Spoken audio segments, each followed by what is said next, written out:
Imagine that you are on the way to a hospital after just having a heart attack, but all you can think about is, damn it, I didn't spend enough money.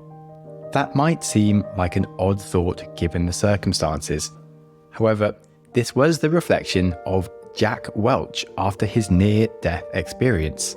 He was the former CEO of General Electric and he had plenty of money. He realized that despite his massive wealth, he had still been living very frugally.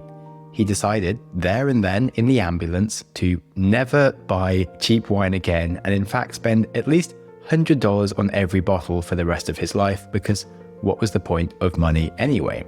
Now, I appreciate that the thoughts of a multi-millionaire might feel a bit unrelatable, but it captures a fascinating truth about money.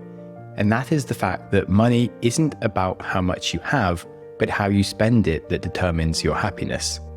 And since the dawn of money, there has been the debate of, can money really buy happiness? On one side, you've got those people who swear that money is just the root of all evil, it ruins every good thing in the world. And on the other side, you have the people who seem to think that more money equals more joy. But the truth, of course, as it often is, lies somewhere in between and inhabits some truths from both schools of thought. Today, we are going to embark on a journey to discover how we can minimize our regrets in life by updating our relationship with money, thinking about how we spend it as we go through life, and even learn how to spend money to buy happiness. Yes, it is possible in some circumstances, and there is some real psychology to prove it. So, hello and welcome to the Growth Mindset Psychology podcast with me, Sam Webster, diving into the science of self-improvement and the philosophy of living a life well lived. Definitely going to be a fun episode today, helping us overcome our mindset baggage around money and the common mistakes that people make. So it's all coming up after the break. So before we dive into some principles of how to spend money, let's just talk about some science and how we think about money first. There is a well-known study by Daniel Kahneman and Angus Deaton who found that happiness did increase with income, but that was only until about $90,000 a year in today's money. After that, the study revealed that having more money didn't really have any significant boost on your happiness. And why? Well, once all our basic needs and wants are met, we no longer have to deal with the stresses that will guarantee to remove our happiness. There is always enough money in the bank for any meaningful thing you need to do. And after that, our happiness relies less on our bank balance and more on how we find meaning in our life, which of course might be related to how we spend that balance. Now, conversely to the study, a 2018 study revealed that people with higher incomes do report feeling more satisfied with their lives overall. However, they often feel a lot more pressured and have less time to enjoy the things that make them happy. And from this, we have a conclusion that maybe it's less about the quantity of money and more about the quality of the decisions we make around how we use it. So of course, both studies do highlight that primarily, if you don't have a lot of money, the most important thing you should first do is to level up. And that will genuinely help your happiness, because simple things like health or dealing with surprise costs won't stress you out, and putting food on the table shouldn't be an anxiety. And I certainly don't want to discredit that at all. There certainly are some differences on what a billionaire could spend her money on to buy happiness versus someone living paycheck to paycheck. But at any stage in our life and journey with money, there are still some principles that we're going to dig into today that will ring true regardless of your actual budget size. So with that, let's dig into some of the best principles for spending money that do maximize your happiness.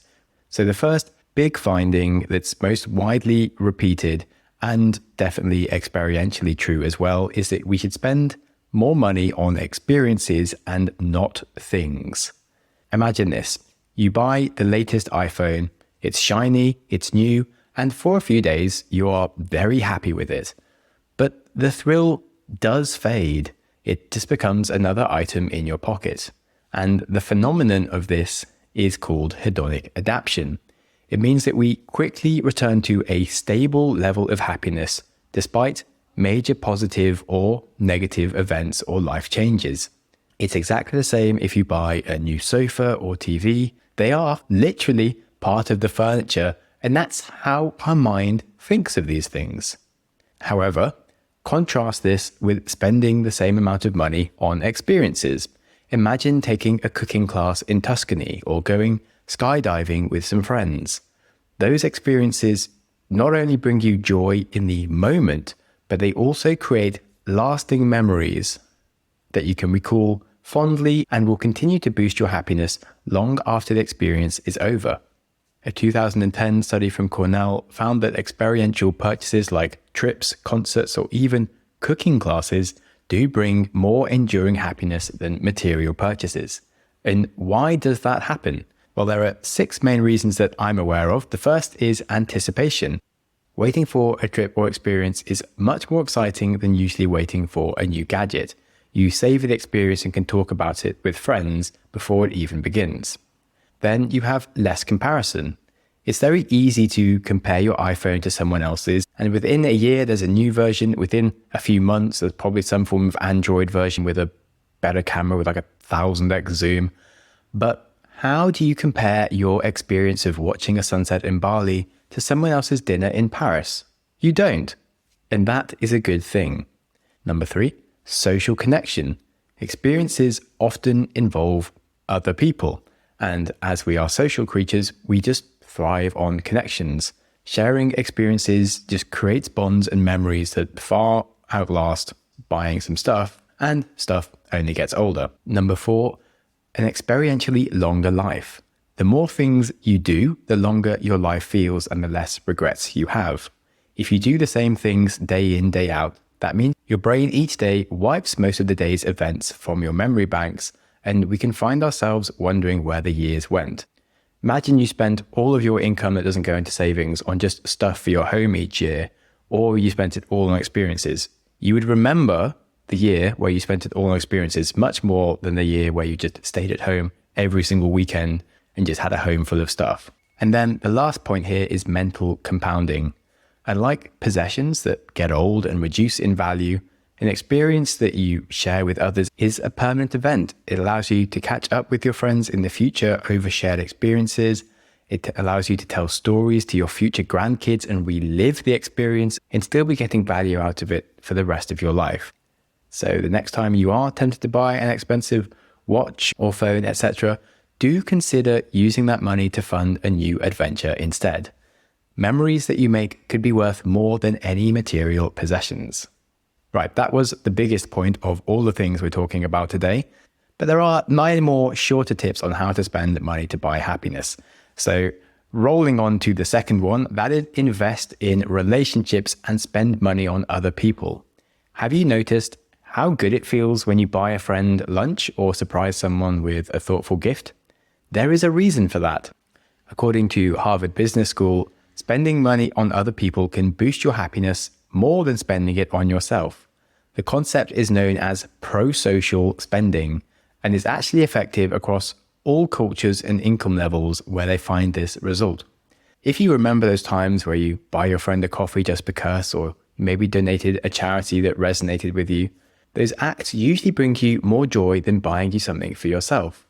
Because giving taps into our innate desire to connect with other humans and contribute to something greater than ourselves.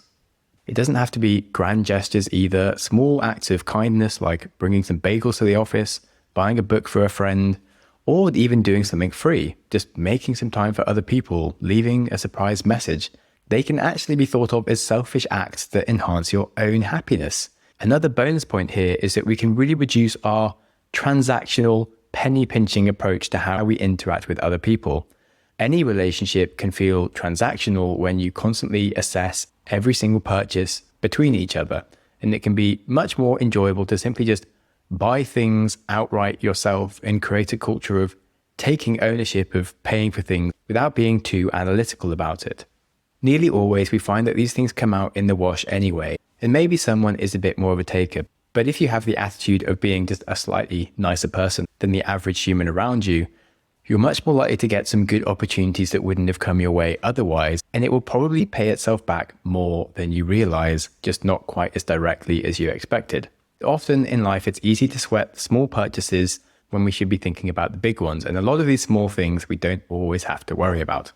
Now, moving on to number 3, which actually I think is a really important one, spending money on your health.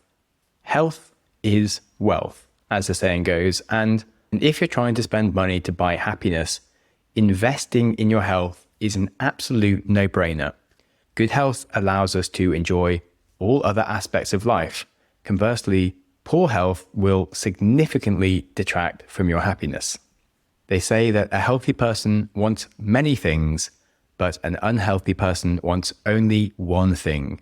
It is so easy to ignore our health when we have it, but we really can't take it for granted.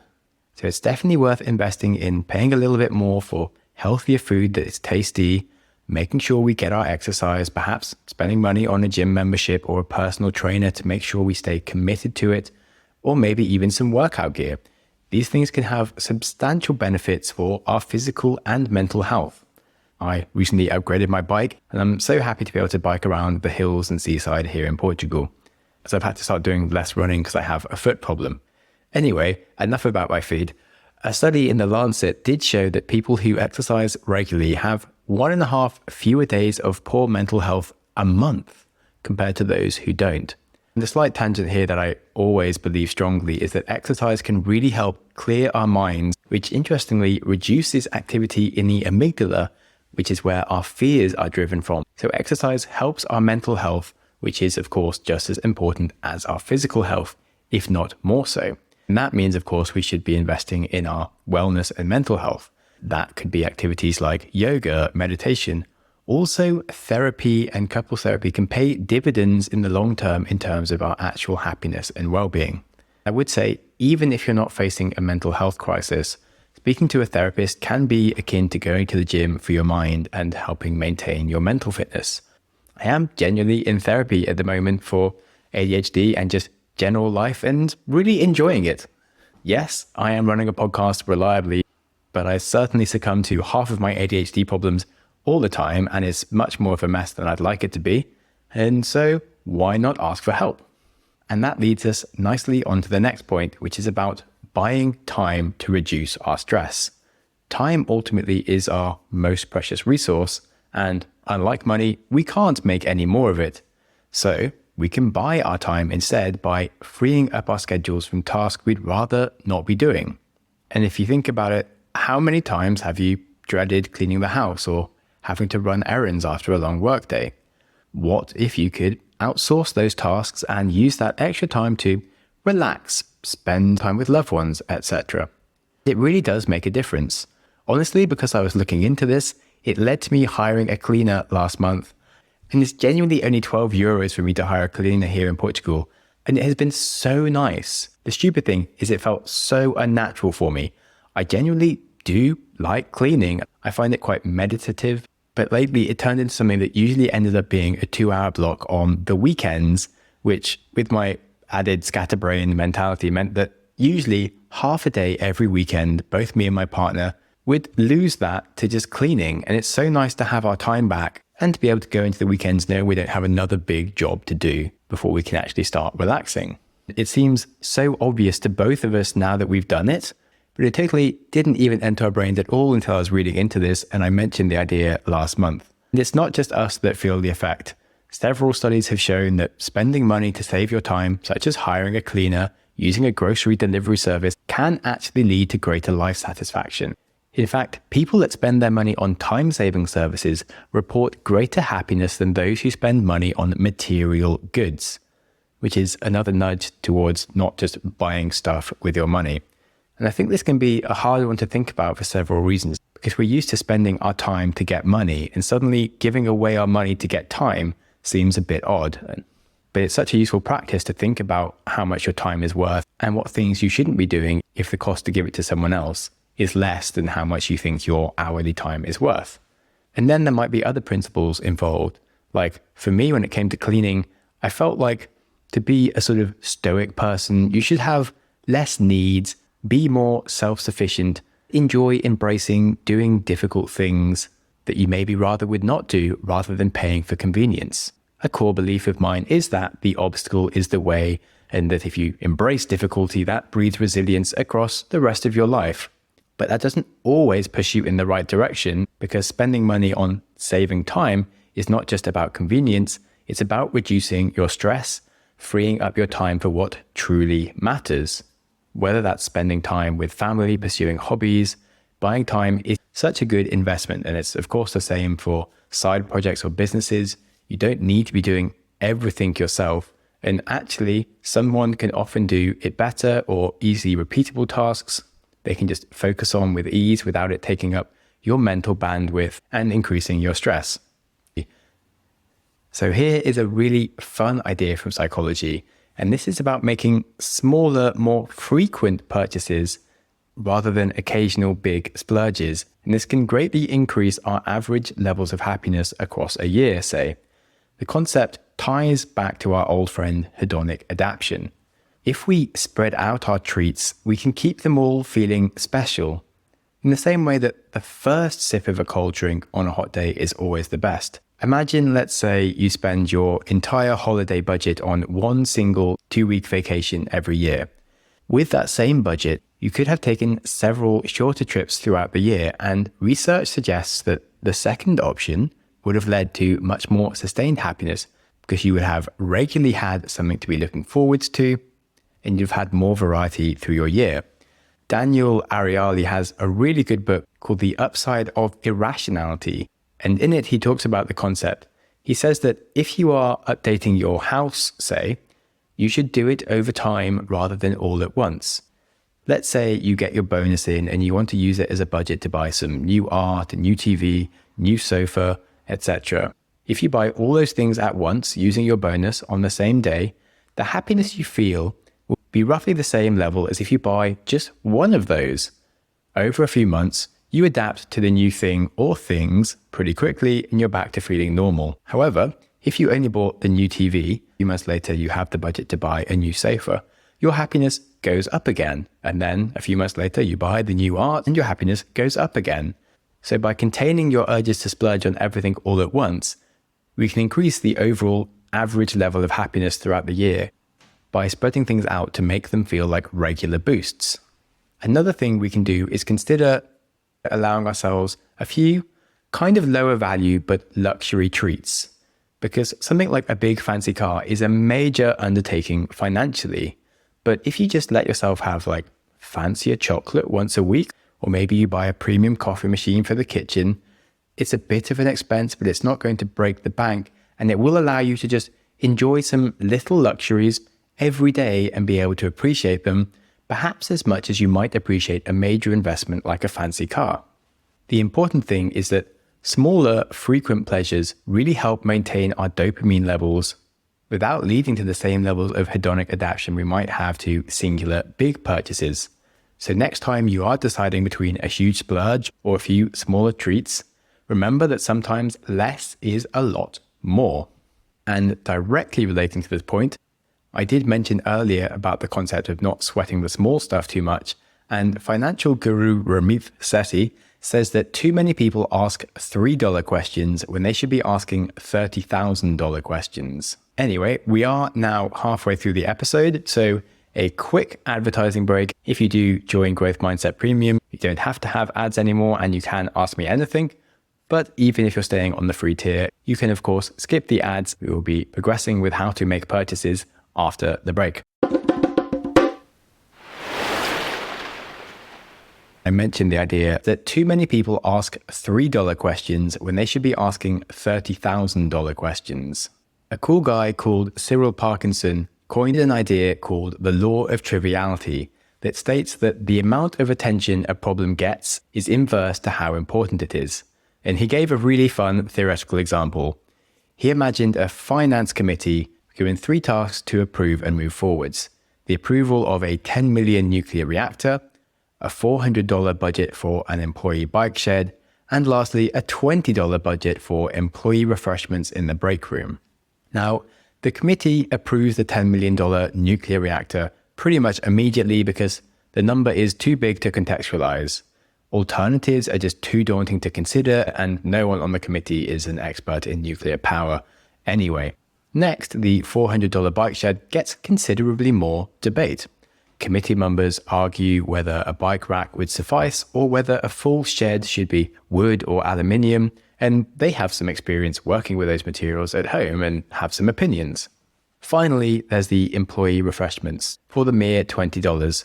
This takes up 2/3 of the entire debate because everybody has a strong opinion on what is the best coffee or the best cookie, if fruit is really needed, and if chips should be allowed or only on Fridays, etc. And although this is theoretical, it can genuinely be a bit of a reflection of our own lives. We might choose an expensive university or just follow a career path because it's too daunting to wrestle with things that confuse us. We'll accept some $5,000 fee on buying a house without much debate because we just assume that we guess it's part of the cost. Whereas we might deeply consider the value of a premium $1 more expensive mayonnaise, or whether we should be cutting back on the amount of Starbucks that we have, and we'll think about that much more than we will when we consider buying the latest iPhone. And there's so much energy and sweat going into these small $3 purchases compared to the much bigger $3,000 or $30,000 purchases. And following this finding, I have not bought the latest iPhone and instead last week purchased some truffle mayonnaise, which my partner is ecstatically too happy about. And I think I might have accidentally made this a permanent feature of our household. But hey, truffle mayonnaise can give you as much satisfaction as an iPhone, it turns out. Next point, number 7, using delayed gratification to enhance our anticipation. Patience, it turns out, really is a virtue, especially when it comes to spending money. By delaying gratification, we can enhance our happiness because it builds anticipation. Remember how exciting it was as a kid to count down the days until your birthday or Christmas? Well, the same principle applies to adults. Waiting for something does make the experience a bit sweeter and adds a level of enjoyment to the whole event. Research does show that anticipation is a really powerful happiness booster. Having something to look forward to is so important, and often even more important than the actual event itself.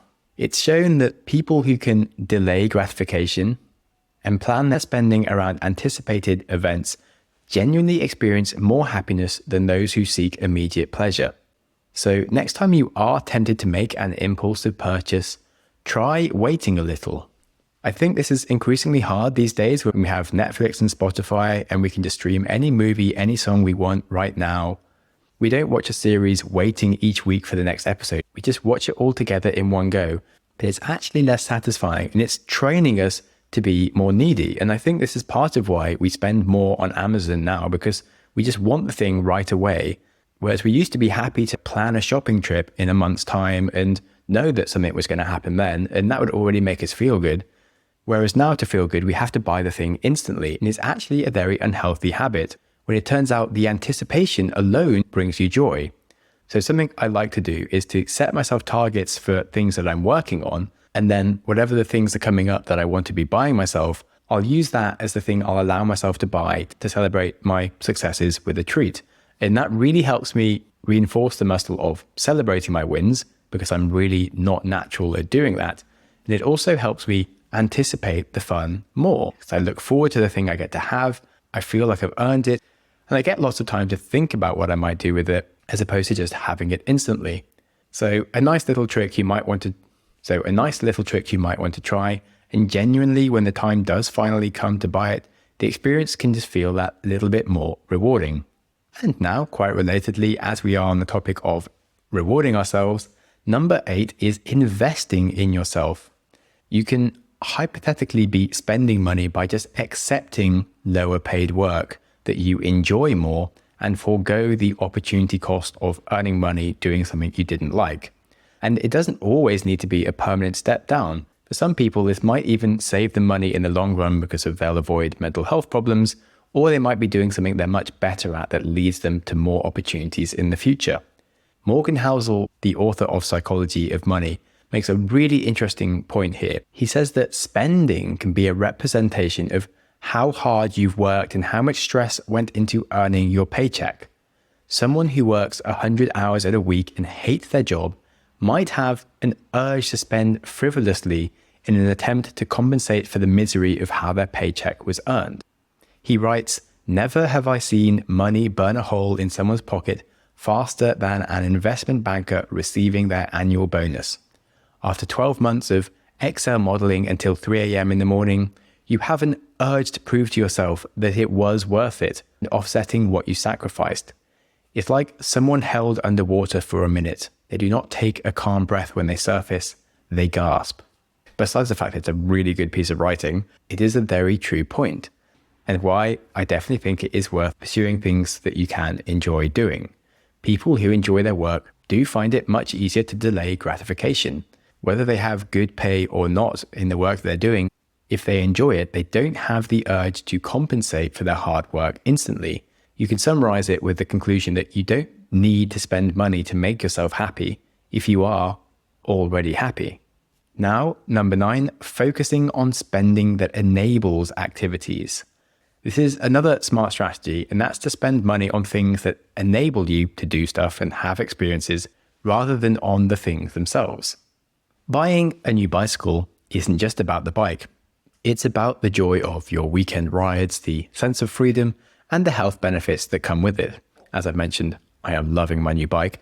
And similarly, buying a tent isn't about owning a tent. It's about the camping trips that you'll take, the nights under the stars, the stories around a campfire.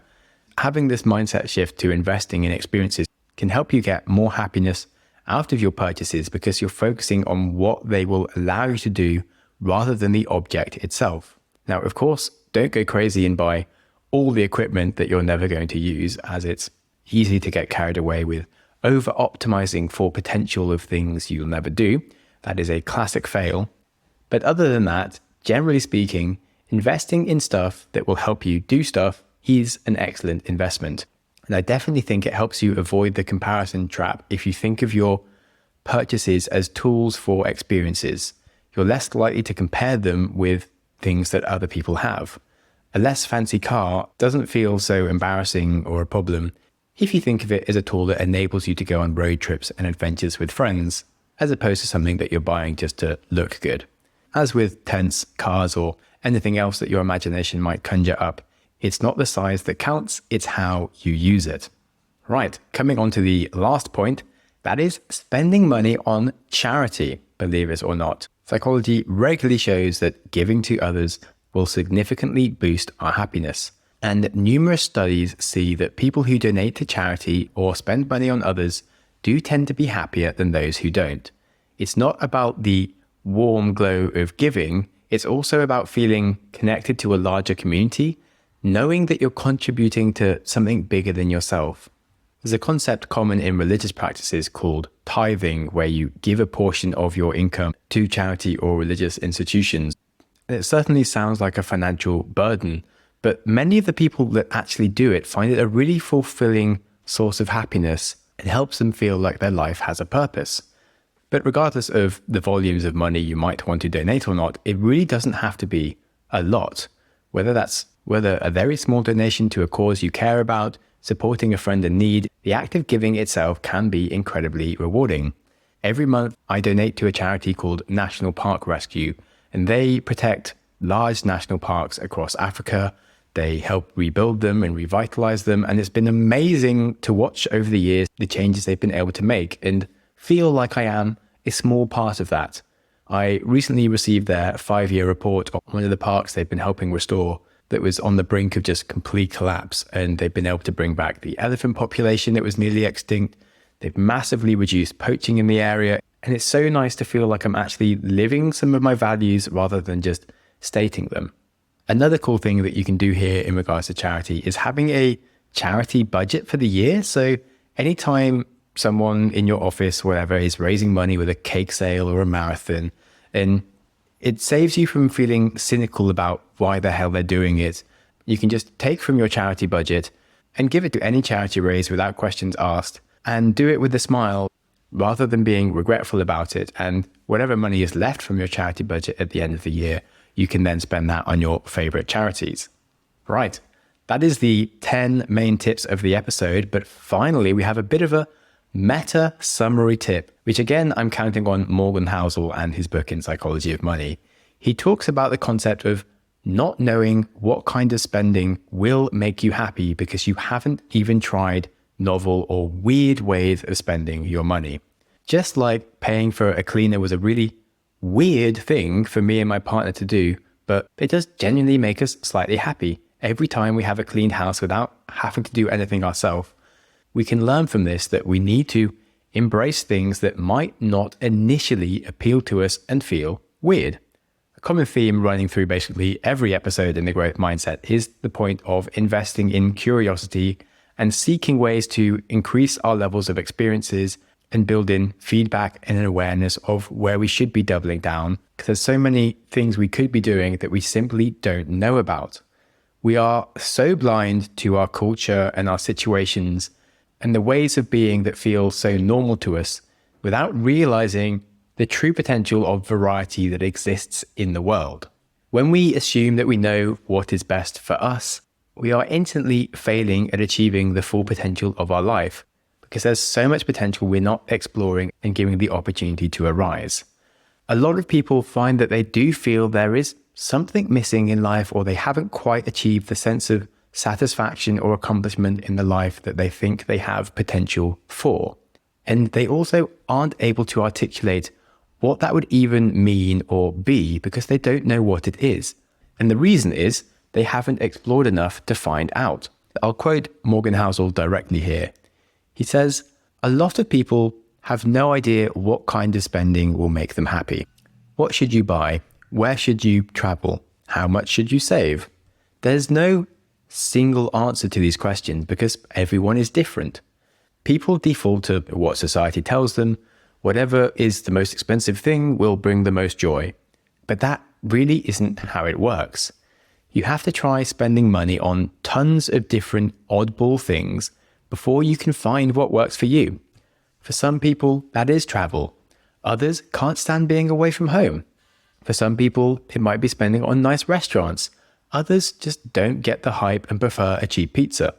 I know people who think spending money on a first-class plane ticket is a borderline scam, and I know others who would not dare to sit behind row 4. And to each their own. The more different kinds of spending that you test out, the closer you'll likely get to a system that works for you. The trials don't have to be big. A $10 new food here, a $75 treat there, slightly nice shoes, etc. And I totally buy into that philosophy. I definitely recommend Morgan Housel's book on the psychology of money if you are digging his vibe as much as I do. A nice quote that sums up the attitudes we want to culture is now from Ramit Sethi. He says, "Frugality, quite simply, is about choosing the things you love enough to spend extravagantly on, then cutting costs mercilessly on the things you don't love." And the episode today here has merely been a suggestion on some proven ways to improve your happiness and help you to become your own guide on what will make you happy. Ultimately, you have to adventure wildly into lots of different areas to figure out what truly fits your personality, and I really wish you all the luck in the world with that. And now, just a few end notes. There are some important factors when it comes to money that I haven't had time to expand on that do influence all of us. I've outlined a really solid set of principles for spending money in ways that can boost our happiness, but it's also essential to recognize that how we spend money is often influenced by our personal history and our social dynamics. For instance, if you grew up in a family where money was tight, you might find yourself spending on flashier items as a way of signaling success. The revenge spending, as it's called, can be a way to heal old wounds or show the world that you've made it. Conversely, people who grew up in wealthy environments might see little value in ostentatious spending and find happiness in simplicity itself. But then social circles play a significant role in our spending habits. People often spend money just to signal their social status, whether that's consciously or unconsciously. It's very easy for us to see other people unconsciously doing it, but it's almost impossible to see the behaviors we have ourselves that we unconsciously pick up because they aren't conscious. However, the things that we do see other people doing causes us to adjust our aspirations accordingly. and that sometimes does lead us down a path towards keeping up with the Joneses rather than focusing on what makes us genuinely happy. So I really hope this episode has given you some reminders on what to think about in terms of yourself for what makes you happy and how to be more independent on finding the things that work for you. At the end of the day, money is just a tool. And the thing with tools is it is how you use them that counts. By understanding the psychology behind spending and happiness, we can make much more informed choices about how we allocate our resources. So whether you invest in experiences, giving to others, buying back your time, focusing on health, the key thing is to spend in ways that align with our values and bring us true joy. So next time you are about to swipe your credit card, ask yourself if the purchase is bringing you closer to happiness. Happiness isn't just about having more, it's about spending wisely. And you certainly can't just buy happiness, which is a fascinating conundrum of the episode. The point is that you can align your spending with your values to become happier. And on that, thank you for listening. Sharing the show with a friend is how we grow. So if you want to prod any friend or partner that you have with a nudge to go on more adventures with you, this might be a great way to inspire them to do that. Another way to help the show is, of course, leaving a good review, and that is a guaranteed way to make a podcaster smile. I am very proud about the fact that we've just launched our premium membership, which is available for ad-free listening and might be a sound investment in your own happiness. It might not be. I'm not going to promise either way, but you will be able to access the Ask Me Anything dashboard and ask me any question you like in our monthly Ask Me Anything episodes. And on that, take it easy, spend wisely, and live deeply. Thank you so much for listening. Go you! Your consistency to reach the end of an episode is legendary. My hero!